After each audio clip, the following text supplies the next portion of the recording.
You're listening to The Big Lift, the podcast of Web Trends Optimize, the CRO solution that enables marketers and developers to maximize the ROI on their digital properties. Web Trends Optimize is a powerful, feature-rich and easy-to-use solution, all delivered within a fixed-price contract with no additional cost for increased functionality ever. During these podcasts, we meet some of the key influencers within the marketing and conversion world to understand their roles and examine their challenges. In today's podcast, I'm talking with Simon Short, Digital and Media Director, Western Europe at Huawei, and our own Product Director here at Web Trends Optimize, Sandeep Shah. There's long been talk of the death of the third-party cookie, and whilst many will mourn the loss of detailed data to feed ad networks, consumers will benefit as less information is passed between website owners. We'll try to tackle what has taken Google so long to act and whether end users really do care about cookies. Simon, in 2017, I think it was, that Safari limited the use of third-party cookies, and I think it was 2019, which Firefox blocked them completely. So why do you think it's taking Google till 2022 to eradicate them? Well, good question, to be honest. Scale is clearly one of the factors that's driven a lot of that. I think if you look at Google and Chrome in particular, they're something like 2/3 of the entire market for where internet traffic is coming from. So it's less of a big deal for Safari and Firefox to have made that decision and made that move before it starts impacting the general public and general users. But probably more than that is Apple and Firefox don't have advertising tied into their business structures and their business models, which clearly Google and Chrome does. And so I think that's probably where it's taken such a long time for that critical mass of opinion to drive to that final point. And I think Google's probably got to the point now where they've started to see the benefit from an advertising perspective of making this change. So that's probably why it's taken so long, I think. I would have thought that they've probably, the phrase throwing the baby out with the bathwater is probably very, very apparent here. They could lose a lot of revenue until they get it right. And they're now trying to take the moral high ground, I would suggest, and saying, we're going to eradicate this. Yeah, I actually... So I think the moral high ground and certainly the brand perspective of this is definitely a factor for sure. And I think all of the regulators around the world, certainly in Europe, are pushing more and more towards this area. But I think actually for those platforms, and I say the platforms like the big tech platforms that are very rich in first-party data, is actually now really in their interests for this to happen. We're almost reached that tipping point where they're actually going to make more advertising dollars by making this call than not. So I think it makes sense from a Google perspective to do this. Probably whether it's a good thing or a bad thing is to be discussed, I guess. But yeah, that's definitely where they're at.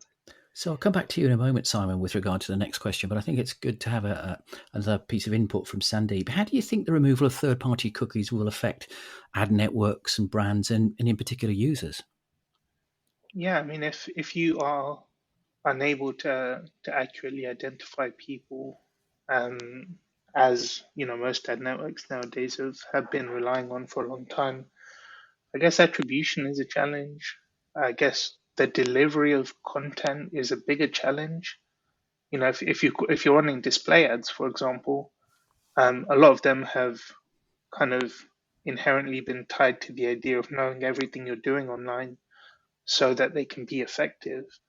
And you measure how effective they are once people get to your website and do whatever it is you want them to do. But the less you're able to track people as they go from site to site, the more of a challenge being able to serve the right ads to people becomes. Going back to you, Simon, do you think it's going to affect Huawei significantly?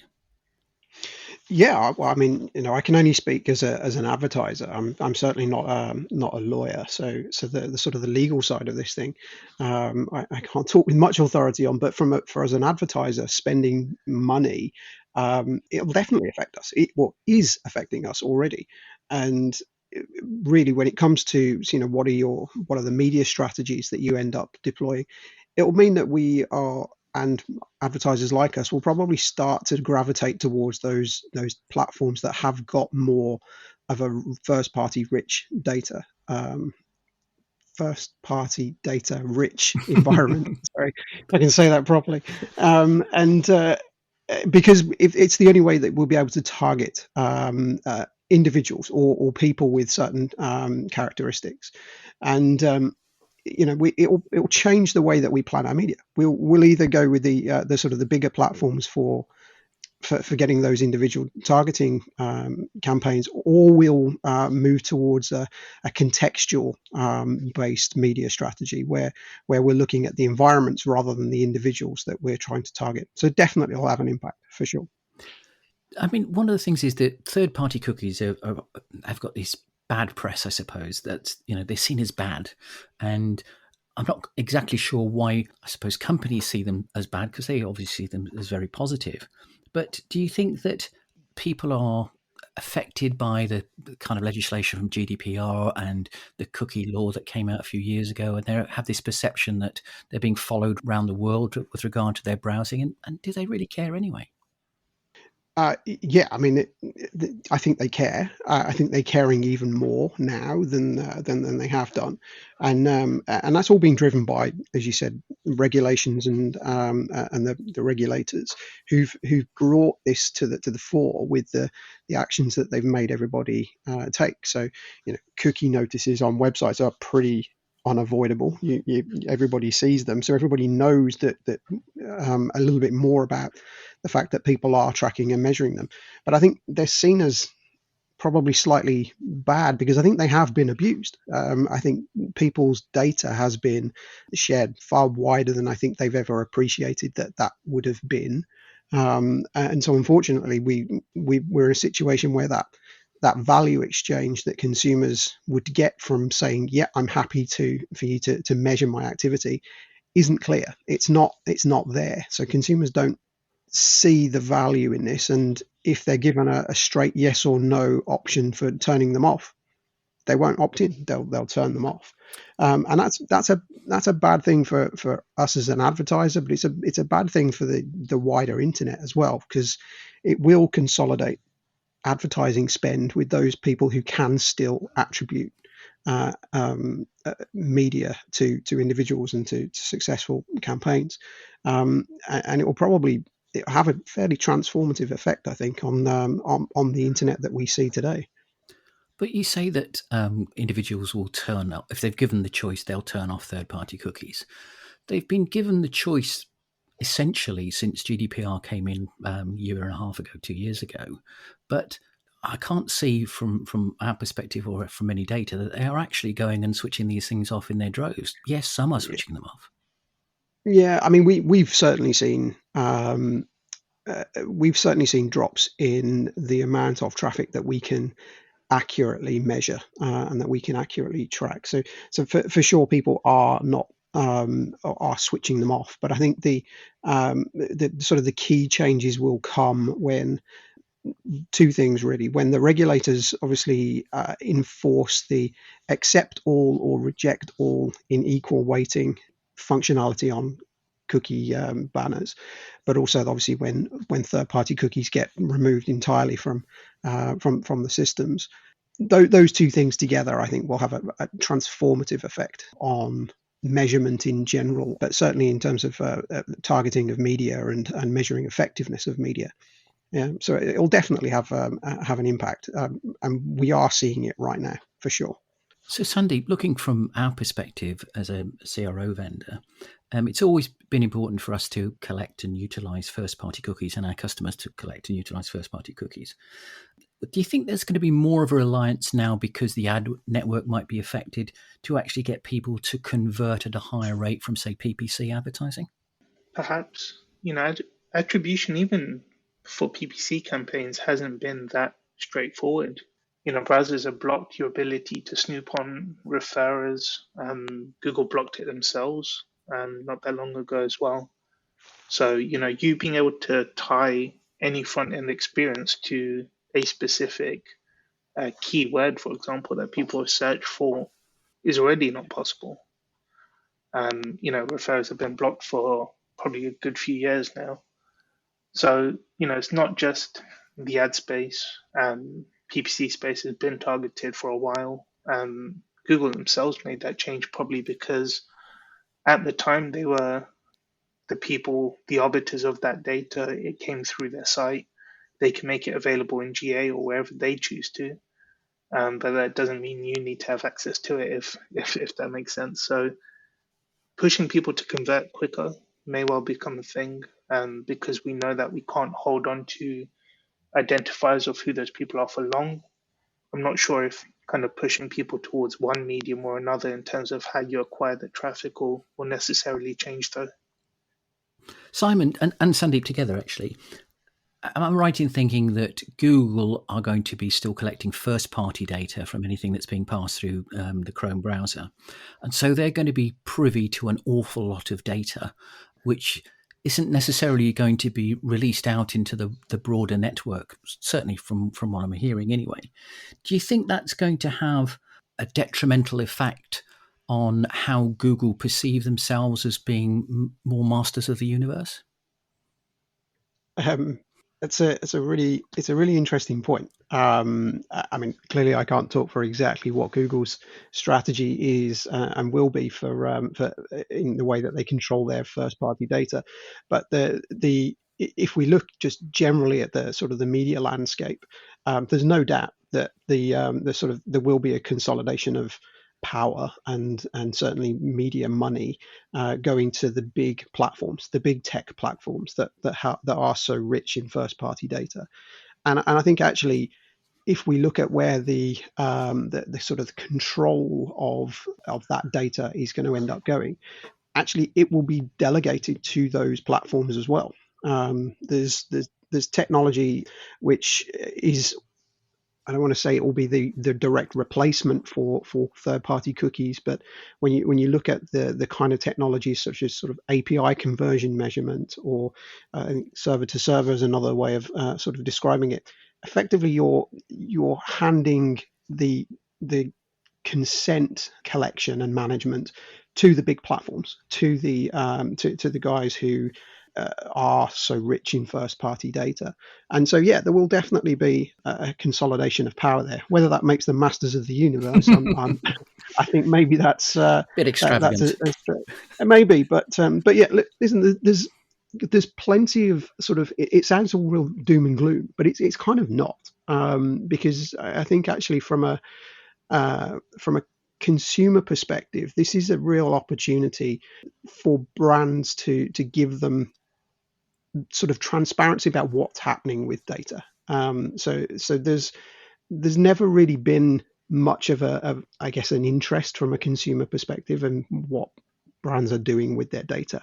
And because that's changing, now brands have got an opportunity to be really transparent with it and be really clear on what they're doing with that data. And I think that's ultimately where I guess the regulators are heading with all of this. They're trying to take away some of that legal barrier that everybody, I mean, I don't know if you've read many privacy policies on various websites. I certainly haven't, because I've written one or two. Okay, well, I mean, I think your average consumer finds it pretty inaccessible. Yes. which is I guess where the regulators are going. They want it to be, if somebody's handing over consent of their data, for that to be pretty clear as to what's going to happen with it.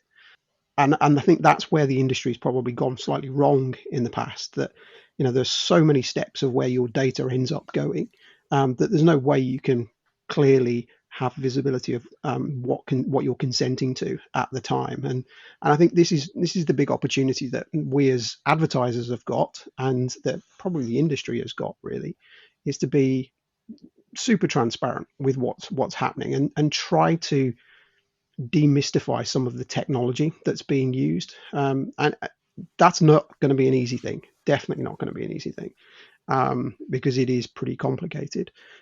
But it's an opportunity, and it's something I think we're certainly excited about trying to explore, to be hopefully on the side of consumers when when it comes to what's happening with their data.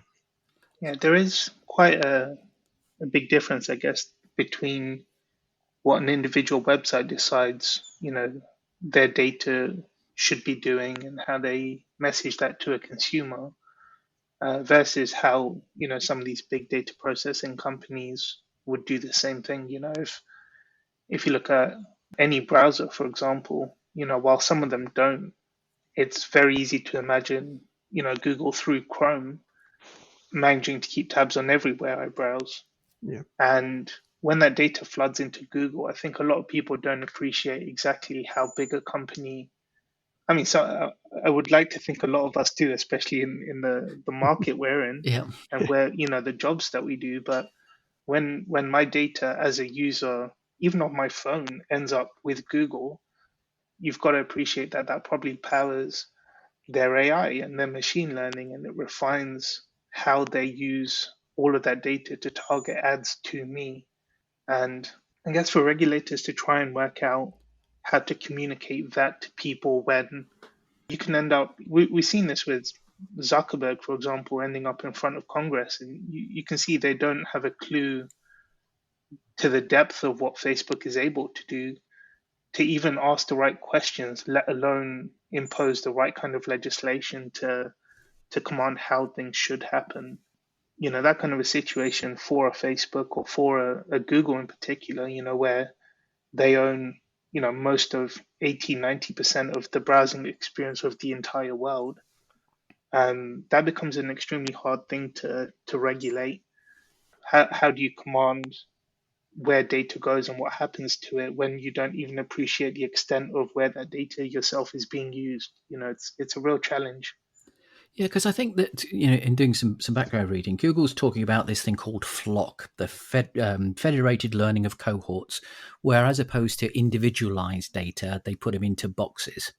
Now, one of the things I think, as you touched on there, Sandeep, with regard to Facebook, is when you put people into boxes, it's very difficult to get them out of that box, because they're behaving the same way as you're expecting them to behave, because you're feeding them the information which you expect them to be interested in.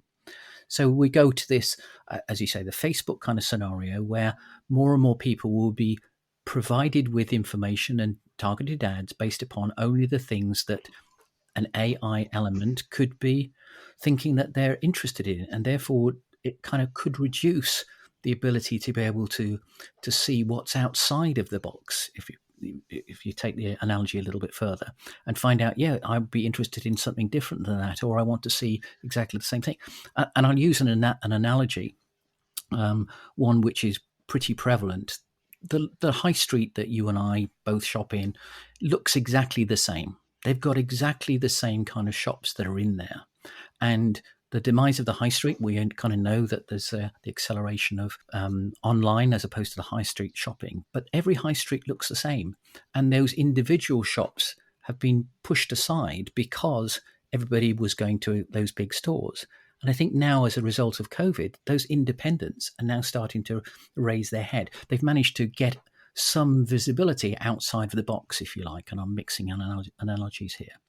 But I do think we're potentially, by giving, I won't say control, but giving information and giving data to people like Facebook and Google, we are opening up this. People are all going to behave the same way, and they're all going to be in step with everybody else. And it'd be much more challenging for people to get out of that box, I think. I guess when you're looking to build, quite advanced neural networks or things like that, people don't even have to behave the same way, but enough people are going to behave a particular way that you can predict what they're going to do next. You can feed them things you're fairly certain they'll respond in a particular way to.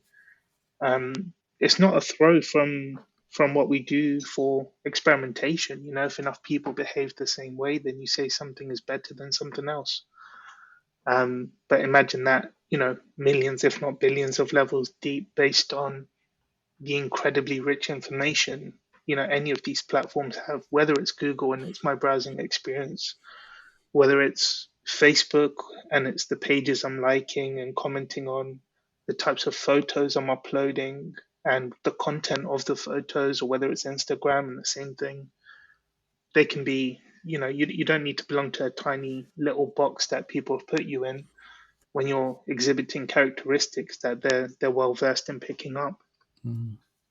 So, Simon, just going back to a statement that Google have said, I can't remember the exact person in Google. It's saying it's 95% of ad dollars will not be affected by the change of their move away from third-party cookies, and they cite this privacy sandbox will help sustain those revenues. Could you tell us what you know about the privacy sandbox? Have you looked into it this month? Because I think it was launched this month, from what I'm hearing. Yeah, I mean, it's not something we've dived into in a great deal of detail yet. I mean, it's interesting. I think Google came out with a number of statements this month, and one of the things that they've kind of cold water over really is this idea of them supporting any kind of universal ID, almost like as a replacement for cookies, and it's quite convenient that they're suggesting that it won't affect 95% of media investment when they own probably 90 something percent of a Yeah. lot of the search traffic. They're right in that respect. There's a lot of what's going on right now in terms of where that money is spent on the big platforms, the Facebooks and Googles of this world, that probably won't change, and that, if anything, will probably become even more consolidated. So yeah, I think, to go back to your very first question about, how long has it taken, or why has it taken so long for Google to kind of decide that this is something that's worth doing? It's coming down to the business case, really. It's coming down to that where the money goes, and actually the idea that that data can be controlled even more so when you consolidate it into the big platforms. It means that they're going to be the ones that will make most of the money. They're going to make most of the take most of the advertising revenue, which is it's kind of a shame, really. It means there's a lot less choice for us as advertisers, if we want to be, making our money work as hard as we possibly can.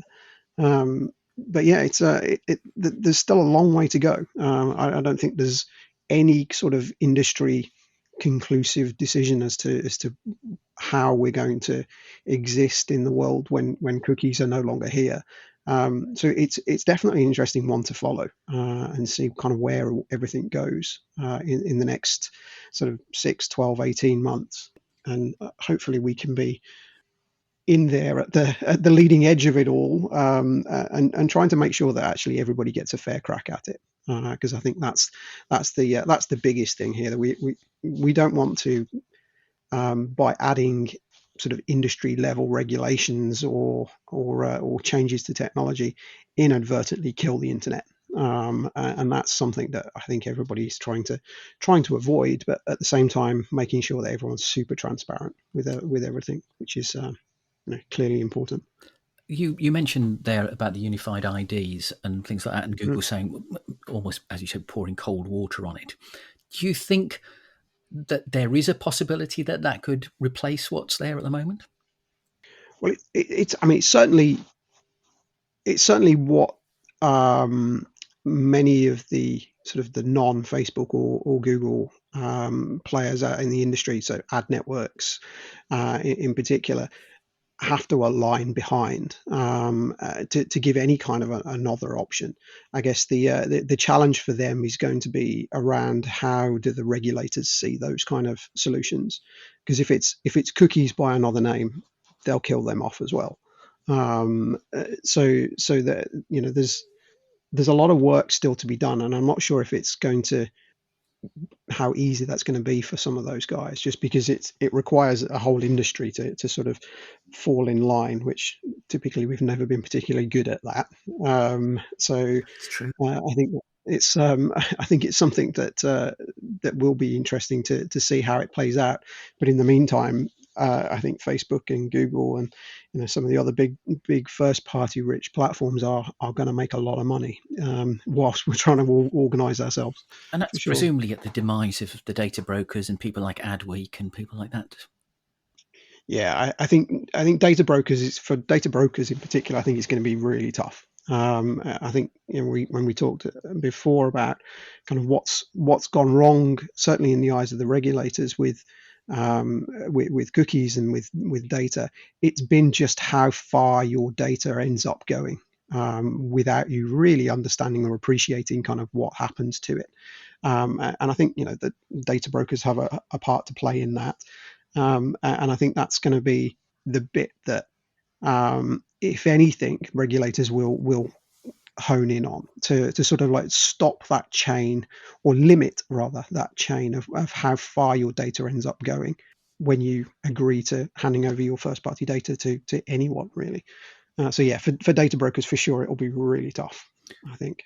So I think end users will welcome the fact of remarketing being not quite so pervasive, because I think seeing that pair of shoes or whatever it might be that you looked at 2 days ago reappearing on all your ads, hopefully that will be reduced somewhat. I know it won't go away because obviously they're placing these things into buckets and boxes to be able to at least feed that ad network a bit more, but it's certainly something in which is a question with regard to, we don't know the answers. We hope it's going to work out. It was a bit like GDPR, I suppose, when it first came out.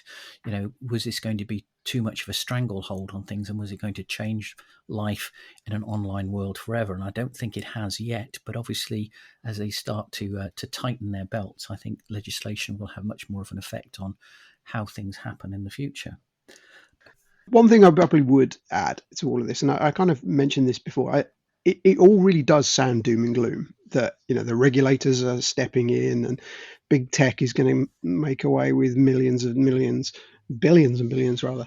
But actually, I genuinely do think for advertisers and for consumers, I think there is a big. This is definitely a tipping point, and I definitely think there's an opportunity for data ethics to start playing a really big role for brands, and for brands to start, us in particular, and many others, to really get a sort of an advantage when it comes to how we deal with consumers and visitors to our platforms, if we're really transparent about what we're doing with their data. And I think if we get that right, then that value exchange that has always been missing, when it comes to consumers consenting or opting into to measurement and what have you, will start to become a bit clearer. And I think that sort of idea that somebody's chasing you around the internet and following you everywhere, and it's pervasive and not a good thing. I think that will start to go away because people will start to kind of trust, hopefully, a little bit more of what you're going to do with their data. And I mean that will take a lot of effort. It will take a lot of change in the industry of what happens with people's data, and it can't just go everywhere once somebody ticks a box.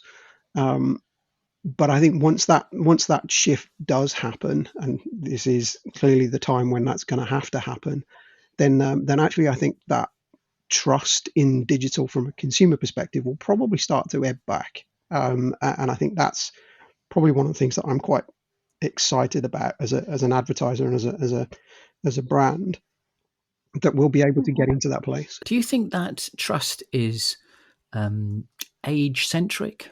Because I've got 6 kids, and most of my kids are 30 plus. I've got a couple which one's still at university, and they just give away their data left, right, and centre. I wouldn't say all of them do, but as they get older, they start to understand that actually what they do is being monitored, and they start to care about it. I'm just thinking, is this an education process we should be doing, or the industry should be doing, with regard to the younger generations, those people who are on their phones a lot of the time, that actually what they're doing can be traced and tracked? Okay, it will be less so with regard to the removal of third-party cookies. Yeah, definitely. I mean, there's a 100% a sort of a transparency thing that is that has been missing, I think, in terms of the whole industry, really making it clear as to what's going to happen with your data. And it really is only when you actually start to dig into it yourself that you start to go, oh, I'm not sure I'm necessarily that happy with what's going on with my data there. And I guess when younger generations are starting to use platforms and technology that that is using their data and acquiring their data, they're not that concerned, I guess, as to what's happening with it. They're getting to use the services they want to use, and everything works fine. So there is definitely a sort of an education thing to happen, but I think with data and sort of ownership of your data is becoming a bigger and bigger topic, and it's certainly a lot of studies that have been done becoming a bigger deal for even younger generations of people. So I think it's a generational thing right now, but I think over time, and hopefully not that long either, awareness of it will definitely be a little bit more ubiquitous, and I think brands won't be able to get away with hiding stuff for sure, and neither should we either, to be honest. Simon, Sandeep, it's been a very stimulating and very thought-provoking discussion, and I'm sure there's plenty more to talk about in the months and maybe the next 12 months, I suppose. It'd be good if we can circle back sometime in mid-2022 to see if things have changed and how they've changed. But for now, Simon, Sandeep, thank you very much for your time, and we'll speak again shortly. Yeah, thank you. Yeah, thanks, Simon. Thanks, John. Cheers, guys. Thanks. Bye.